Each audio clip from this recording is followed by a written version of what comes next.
Now, we are going to see general guidelines to prevent the under-constrained FE model.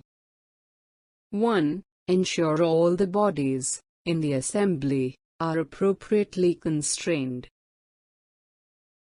2. Ensure the contacts are closed, using initial adjustments whenever possible.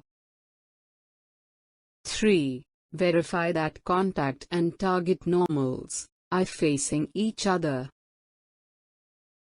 4. Add weak springs, or spring with very low stiffness, to support the bodies that are not sufficiently constrained, or if they have open contacts. 5. In large FE models, carry out modal analysis to identify the under-constrained components. 6. Use inertia relief, if possible.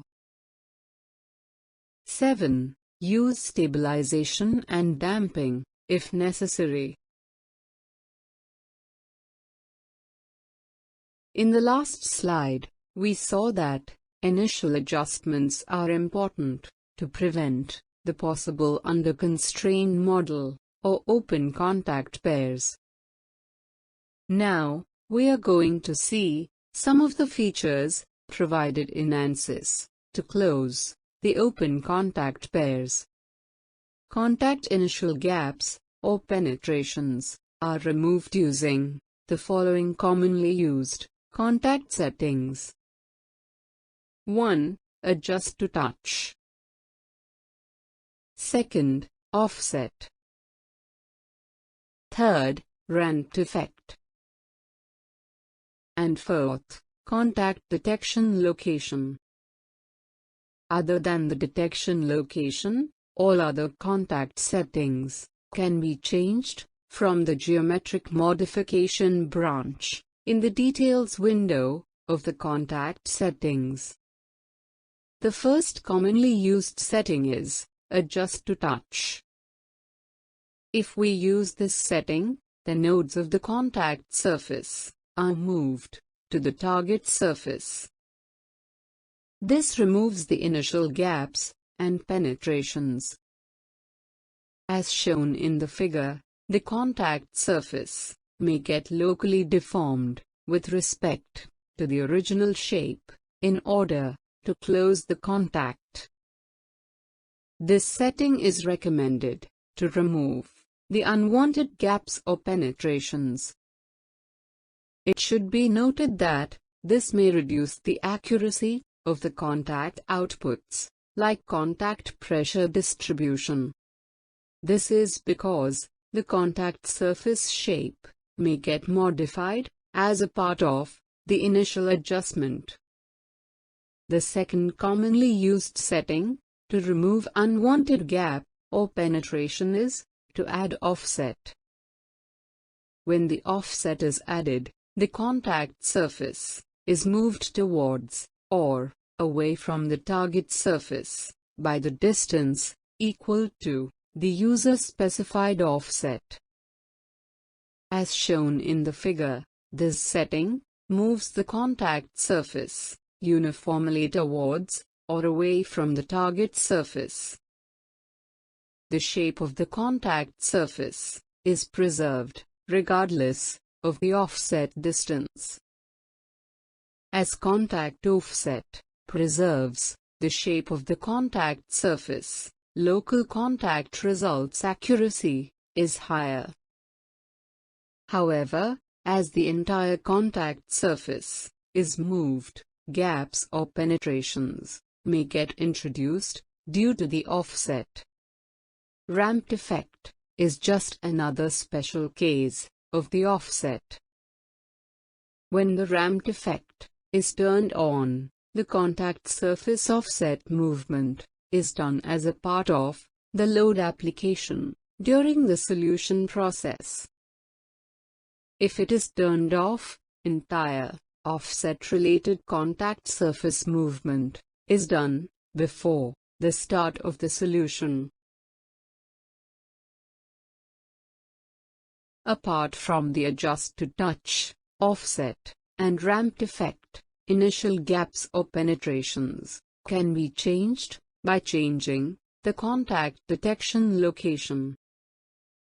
ANSYS Mechanical provides the following 4 contact detection location options. For each of these 4 options, we are going to see the following. 1. How gap or penetration calculations are done. And 2. The advantages and disadvantages of each of the 4 options. The first is contact detection on Gauss points, or integration points, of the contact elements. Distance for gap or penetration calculation is done in the direction normal to the contact elements drawn at the integration or Gauss points. The main advantages with Gauss points as contact detection points, contact pressure calculation and stress calculation is done at the same location. The main disadvantages: it can cause convergence difficulties, especially in presence of low quality or lower order mesh. The second contact detection location option is on nodes normal to contact. The contact detection is done on the contact nodes. The gap or penetration calculations are done by measuring the distance along the normal to the contact surface drawn from the nodes. The main advantage of this method of contact detection is it can facilitate better contact detection in certain cases. However, in certain cases, it can cause high edge stresses. The third contact detection location option is on nodes normal to target. This is similar to the earlier option, where contact detection is done on the contact nodes.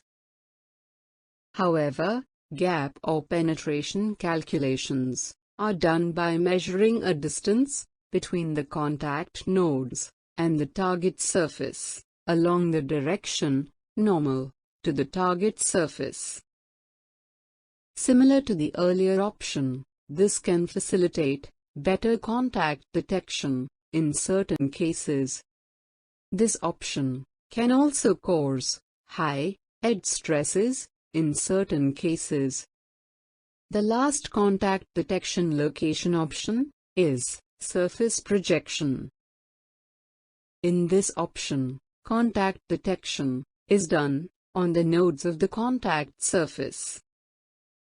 However, gap or penetration calculations are done by averaging over the projected area of the contact elements.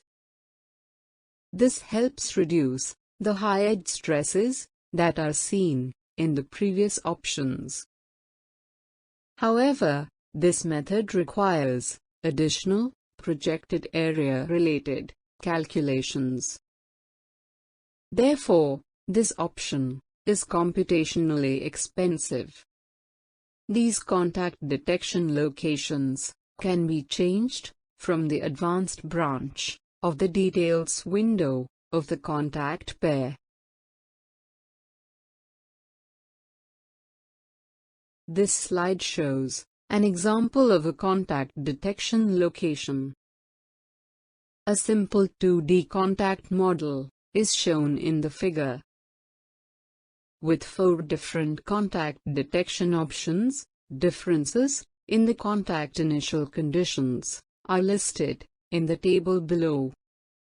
In the first case, contact detection is set to the Gauss points.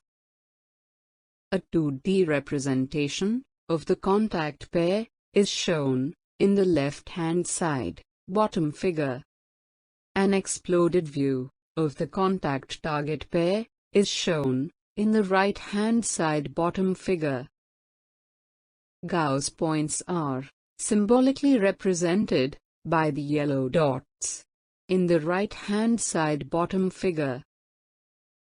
As we can note in the figure, element 2 is the only element in contact with the target when detected, the Gauss point represented by the yellow dot. Therefore, the number of elements contacting is 1. As Gauss points are in contact with the target, the gap is 0. In the second case, the contact detection is set to nodes normal to contact. As we can note in the bottom right side figure, the nodes of element 2 are closest to the target. These two nodes are shared by 3 elements. Also, note that the gap between the nodes and the target surface is less than the pinball region. Therefore, all 3 elements are considered to be in contact.